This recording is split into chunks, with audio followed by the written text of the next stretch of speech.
Hey, welcome to the show, everybody. Oh, man, I'm so excited to have these two incredible gentlemen here. We've got Robert Kirkman and David Finch.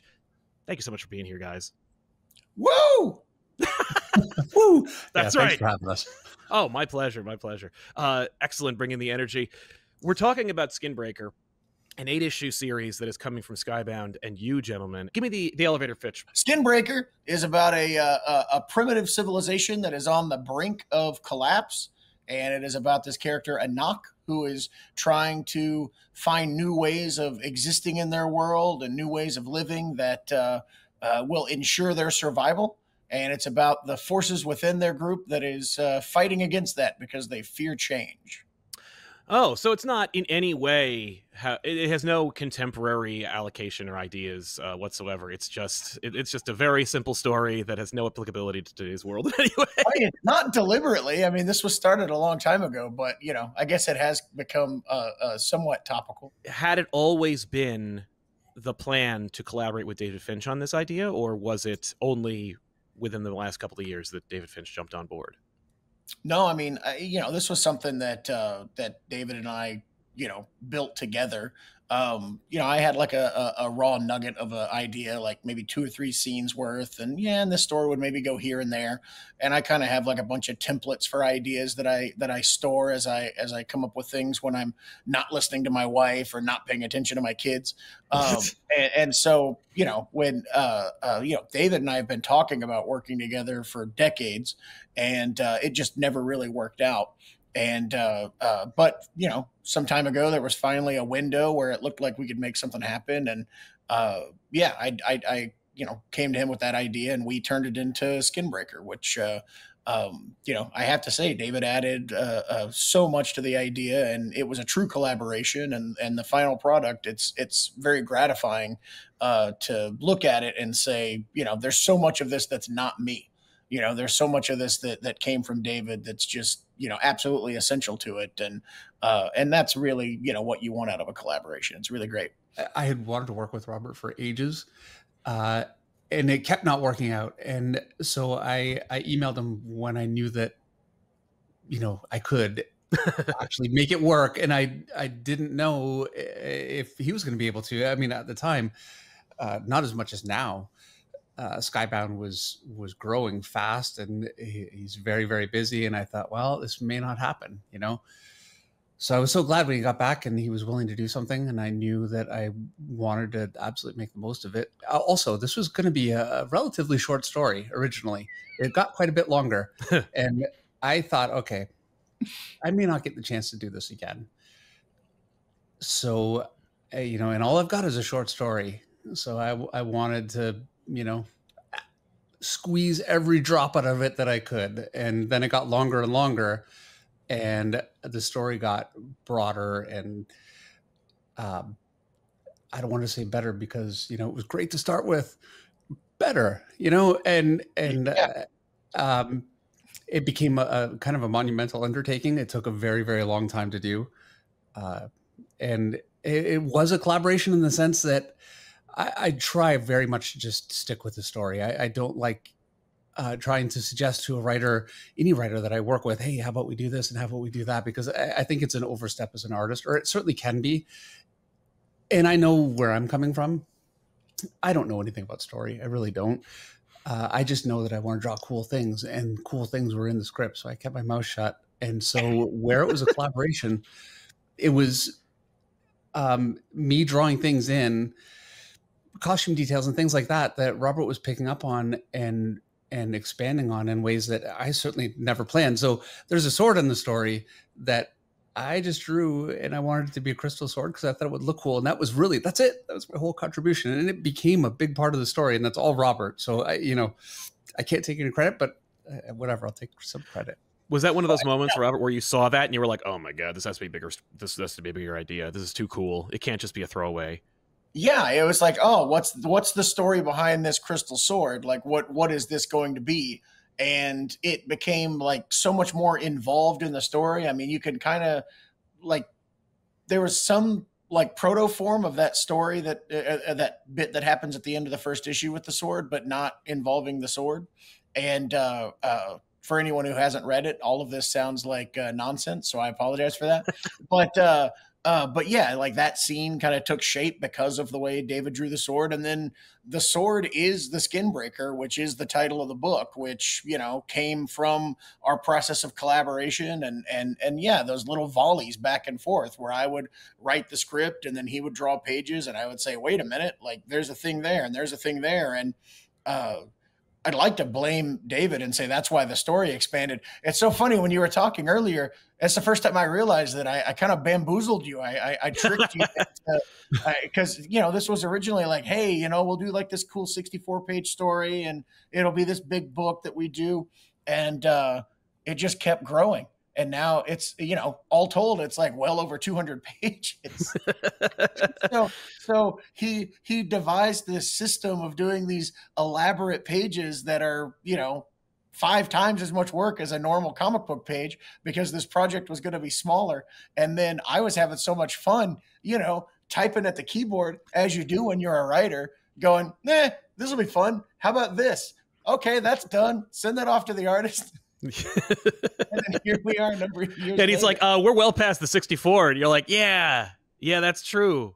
But I guess if you're both having a good time, you know, why stop jamming, you know? I think it worked out in the end. Happily egging him on. Yeah, I understand because I've seen a couple of other conversations about this, that this was a very true collaboration, that in fact, like you'd be drawing, you'd be writing, it would be this kind of like, if pages came in, like whichever came first was kind of dictating the flow of the story, or at least the evolution of the story. Is this kind of one of those things where obviously it started out as a 64-pager, it's now an 8-issue series. Now that you've hit the 8, do you envision this as kind of like a concept that could expand further? At the risk of the esteemed Mr. Finch jumping out a window on camera right now, I will say that, you know, I see a possibility for a sequel. Like, I think it would be fun to, you know, explore more of this world at some point in the future, possibly the far future. At the same time, though, I don't do a lot of standalone stories and singular works. That's true. Most everything that I do is, you know, at least 36 issues or, you know, many times more. So yeah, it's nice to have something that is a contained like story with a beginning, middle, and an end. So yeah, I don't know. When it comes to visual world building, how much input, David, do you like to have, and how much would you say you did have versus, you know, what you prefer? Because you mentioned that you kind of just like to adhere to the script. But I imagine that as this thing blossomed, Robert gave you a little more leeway, or at least gave you the opportunity to voice your own opinions about where you might want to go. I don't have opinions about where I want to go.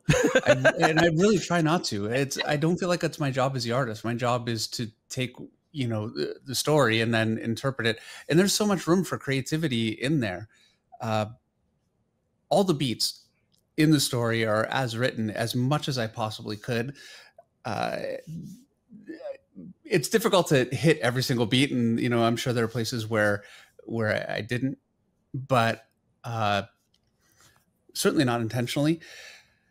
I know some artists, and I really respect that, and I find it's a lot of fun doing the storytelling. But I prefer, and I think you get a stronger story working with a writer that really, especially a very visual writer that can see the whole story. It's so important, I think, and it's my favorite way to work. And again, yeah, there's just so much that I can add while maintaining the structure that I had given to me. This is shameful to admit, but I've never read a Robert Kirkman script. I don't know if it's just a wall of text made of all capitals that has every single panel defined like an Alan Moore-ian kind of depiction. But I imagine there's probably, and I know, you know, in other people's scripts, it's like a really cool fight scene takes place, or we're in a floral jungle. Go, you know? They're not ornate where, you know, it's pages and pages, but it's very descriptive and very to the point, which I love. So, you know, the fight scenes are described. He's not just saying, you know what, here, just do whatever you want, and I'm just throwing whatever in there. It very much, you know, it's beat by beat.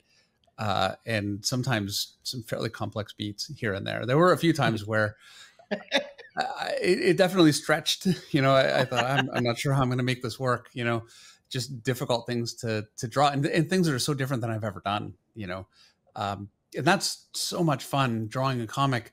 I love Batman. I love buildings, and I love Batman on buildings, but I've done it a lot. And so to do something where there are just so many things that I had, you know, 30 years of working in comics, just never had a chance to try, and just challenges to take on. And, you know, in terms of design, there were so many times I had ideas in my head of, you know, I'm kind of almost, as I'm drawing, and not even intentionally so much, just kind of building my own little mythology here and there. And I'm putting things in that I think have some kind of significance to me. And I'm not really saying anything about it because it ultimately doesn't really matter to the thrust of the story. And some of that, you know, I feel like, you know, well, Robert's very, picks up on things very well. And so some of that got picked up. There was one point where I way overstepped. And so, you know, I had to kind of pull back on that one a little bit, a little redrawing. But that's a risk, you know, and I'm always happy to kind of take that risk. And then, you know, if it's too much and it can't work, then fix it, rather than I like to, you know, ask for forgiveness more than permission. Maybe probably a little too much. That's how it works. Yeah. That is the way to be. That's right. That's right. I wholeheartedly support that. Can you describe a little bit? I mean, you kind of touched on it a little bit, but can we get from both of your perspectives what your collaboration looks like? Like, how much of it is pre-planning, conversations, Zoom meetings versus script to pen to paper? I mean, David, jump in if I misrepresent anything, but like we talk a lot over the phone. Especially early on. And there were some, you know, conversations that led to some design sketches and things like that. And I would talk to him vaguely about like where the story would go. But you know, I don't know. I like to be improvisational, I guess, with my writing. Like I like to, you know, just kind of start. I like to dive off that cliff and figure it out as we fall. Yeah. And so, but I always have, you know, parachutes, if I want to tear apart the metaphor, but I always have the like benchmarks that I'm working towards, so that I know the story will hold together, and I know that I'm always working toward moments that I think will deliver and kind of, you know, tent poles that'll keep things exciting and things like that. But I love meandering on the way it goes. And so like once the design stuff is done and once I'm sending in scripts, it's kind of like we're off in our own corners. But we would still talk on the phone from time to time. And I would say, you know, this might be coming up, that might be coming up. You're going to get to draw this kind of stuff, that kind of stuff, whatever. And there's little notes in the script of, you know, hey, this is important for later. That's important for later, or whatever. But I think that this really worked because I could not possibly respect what David Finch brings to the table more. And I think he respects what I bring to the table. So, it's really it's a constant effort of trying to impress each other, or at least it was on my part. I was constantly trying to write script like, look at the great thing I'm giving you to draw, and aren't you excited? And look at how I've steered this story into this thing now that you get to, you know, have fun drawing. And he was constantly saying like, look how I've interpreted what you've given me and added so much life to it, and it was, you know, really gratifying to get all of the like morsels that he would work into the pages. And, you know, when he would turn pages in, I would pore over them and study them, and it would definitely like re-energize me into the project and make me think so much about it that it would, you know, translate to the story very literally. And, you know, I would have questions about things that he had added to the pages, and then I would get to answer those questions as I wrote the script. And yeah, and I think the story just got better and better and better as we went, which I think, you know, led to a pretty cool product. What made you decide, since we know there's no other projects you're working on right now, you're very free, you have probably a very open schedule nowadays. Why was now the perfect time for Skinbreaker to be brought about, especially given that it's taken so many years to finally get to this point. Yeah, I mean, I will say that, at Skybound, we do try to plan our launches fairly deliberately. And, this has been done for, a fairly long time, I think, compared to most comics, because we did finish it, I think toward the end of last year, aside from some corrections and things like that. So, summer launch coming on the heels of Comic-Con, like seems like a good idea to, seems like a good time to launch the book. So, I mean, that's strategically like what our launch window was. Although I feel like that wasn't even really your question. Maybe I don't know. As far as like why I did the project when I did. David was available. I had been dying to work with him for my entire career. And when he was like, hey, I think I can make this work now, I was like, okay, I will make this work as well. And, I'm busy now. I was busy 8 years ago. I've been busy, for as long as I can remember. But artists like David are not available very often, and when they are, you just kind of have to jump at that chance. And so yeah, I mean, I'll work nights and weekends to make sure I can squeeze another project in for someone like David. So I'm sorry, this may be just my own ignorance talking, but the book is done.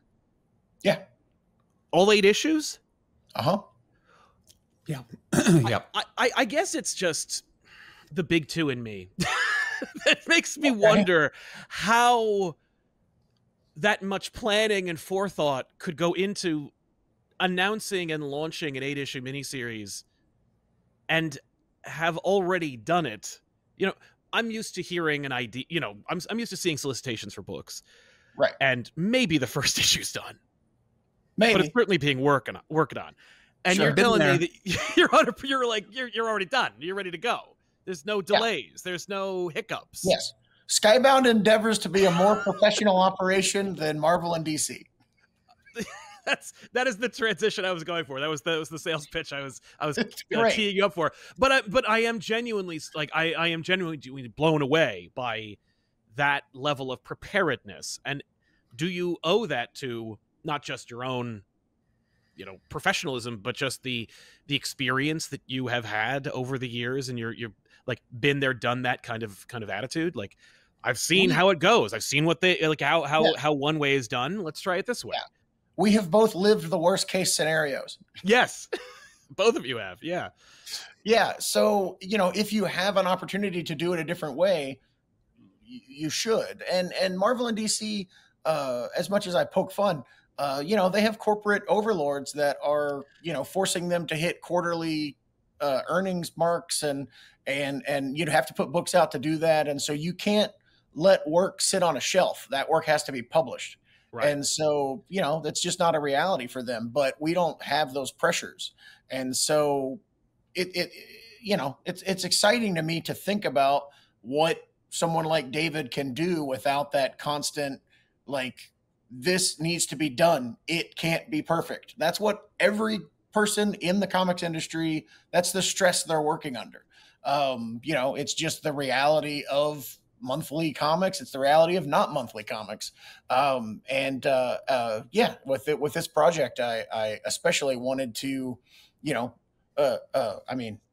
my goal is to hopefully one day work with David again. I want this to be not only a good experience, I want this to be the best experience he's ever had in comics until we do something else. And so, I was in a position to be able to say, this will come out when it's ready. Right. What do you want to do? What kind of way do you want to draw? Like let's make this the perfect environment for you. It's a great experience to get it out. I've been dying for this book to come out for a long time, long before I finished, just because I hadn't had a book out for so long. And, I've just been looking forward to being able to show everybody for a long time. So it's a big time for me. I'm very, very excited about it. And it's a massive privilege to have been given the kind of time that I was. It's not something that ever happens, really. It doesn't happen. The books can be done this way.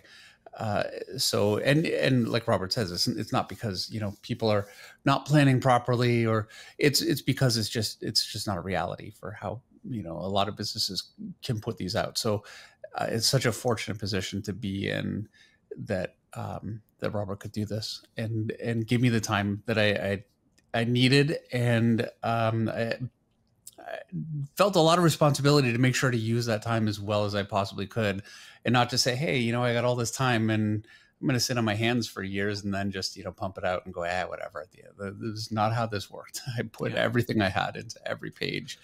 I very much hope that people like it and enjoy it. But regardless of how it's received, I think people like it. It's a great story. We gave it everything we had. You know, there is nothing left on the table. So, you know, I'll never have the excuse of, you know, this or that. No, this is absolutely the very best work that I could do, that Annalisa Leone could do, and that Robert could do. We're very proud. The book drops officially on September 24th. It's going to be at local comic book store come the fall. What is your favorite breakfast cereal? Apple Jacks. Count Chocula. Nice. Gross. What would you say is your favorite work of your own? Besides Skinbreaker, of course. I am fortunate in that my favorite work is usually the thing I'm working on at the time I'm working on it. That's nice. Yeah. So, you know, I you know, if I'm writing the new, you know, Transformers book, that's my favorite work. If I'm working on Battle Beast with Ryan Otley, that's my favorite. You know, I don't know. Past work, I mean, I'm pretty partial to Invincible. If I didn't love it as much as I did, I wouldn't be able to work on the show as much as I am, because I would be bored doing the same story again. Yeah. It's a lot of fun going in and, you know, finding the nooks and crannies to explore. So I don't know, but that's my answer. That's a good answer. Yeah, look, I want to say Skinbreaker. I put so much work into this, and I'm very, very proud of it. But with the understanding that I can't say that, I'm going with, I did an X-Men cover. This is like 2007. It's a 4-page spread cover. It had every X-Men that had ever been an X-Men. And it took ages to do and a lot of research, and which editorial helped with. The X-Men is what got me into comics. So that was a really big deal for me. And, you know, so it's kind of it was a proud moment to be able to do that one. So I always look back on that one kind of fondly. What was your favorite toy as a kid, and what's your favorite toy now? Favorite toy as a kid, Transformers. Favorite toy now, Transformers. That may have been a loaded question. I may have already known about like your toy collection and how many G.I. Joes and Transformers you have. But... Josh needs to shut up. He-Man. Really? He-Man? Yeah. That's awesome. Yeah. He-Man was awesome. I loved He-Man. I actually made a papier-mâché Castle Grayskull because I couldn't get one. I wanted one. They wouldn't buy it. My parents wouldn't buy it. So I made it and painted it. Yeah, I'm a big fan. It had to have been better. Yours had to have been better. Yours had to have been better than the real one, right? At that, because of just the fact that you didn't have to worry about scale. You could have just been like, yeah, you could have enhanced it, added more things. It was kind of rough, to be honest. I mean, you know, well, that was a while ago. Yeah. Yeah. Now I'm going with Lego. My youngest son is very much into Lego right now, and he's putting all of his time into it. And so I love it for that. It's great. You know, it's keeping him busy. That's awesome. Well, gentlemen, I want to thank you so much for being here and chatting with us about Skinbreaker and about your careers, and just giving us some insight into the experience that you guys have had, which sounds like an awesome time. I'm really excited to see this genuine and exciting collaboration made manifest on the shelf, and pick it up. Again, folks, pick up your copy of Skinbreaker coming out September, and pre-order it by August 18th if you want to make sure that you get a copy, because while Skybound makes sure that you get a copy every time, it wouldn't be a bad idea to ensure that your copy is in your pull list come September. But yeah, guys, thanks for being here, and we'll see you guys next time with another episode. Is there anything? Is there any place that you'd like people to direct people to go to get more Finch or Kirkman? where should they go to get your their daily update, their daily fix on what you do? David Finch's home address is. Come over and pet a chicken.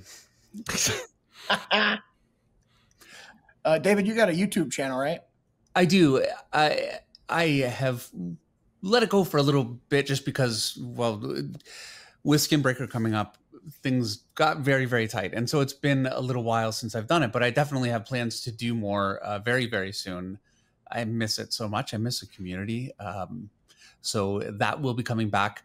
My wife, Meredith, will be coming back we do a show called Monday Night Draw toward the end of September. We're going to start that again. I managed to convince her to come back and do it with me. And so I'm very excited about that. So look out for it. I also have Instagram. I never maybe once a month. I'm not good with it. So yeah. And then I have nothing. I don't care. I don't know. I'm on social media somewhere. Whatever. Yeah. Find me, don't find me. It's all good. Check them out. See you guys next time. So long, everybody.